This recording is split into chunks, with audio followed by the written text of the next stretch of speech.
Nevada's first choice for news.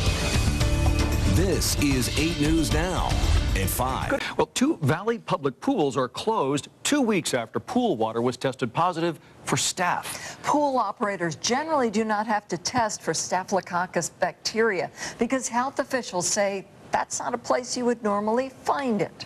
Some employees at Desert Breeze Aquatic Center and the West Flamingo Adult Facility complained of rashes, triggering testing that led to the discovery of the staph. 8 News Now wanted to know how the bacteria got inside the facilities. Patrick Walker joins us live outside one of those closed pools with what he's learned. Patrick.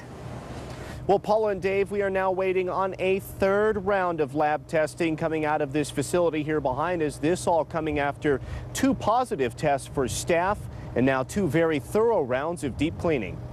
At the Desert Breeze Aquatic Center, the sign on the front door says closed until further notice. It's been hanging there for a couple of weeks now. I've been just checking here almost daily to see how they're doing.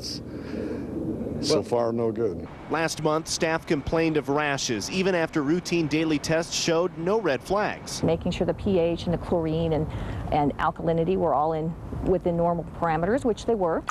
Officials then sent samples to a lab from inside the pool. April 27th, one came back positive for a form of Staphylococcus. We disinfected every surface within the pool, everything from the showers to the decks to the bathrooms, every surface. And then we did another test with the same lab, and it came back with that a second strain. A second strain.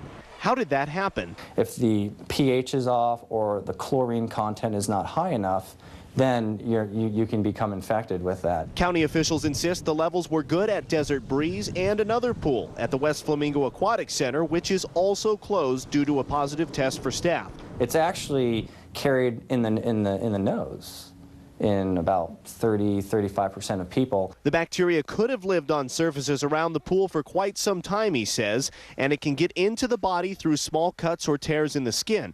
He recommends good hygiene as the best defense. For now, the county is working with a consultant to try to get the pools completely disinfected and ready to open. As long as we're under the World Health Organization standards, we'll go ahead and open up the pools. I'm just waiting for them to open up. I can't wait for them to open back up.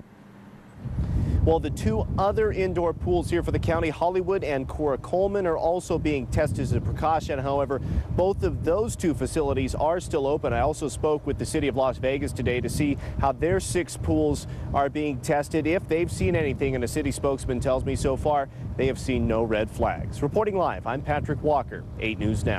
Thank you, Patrick.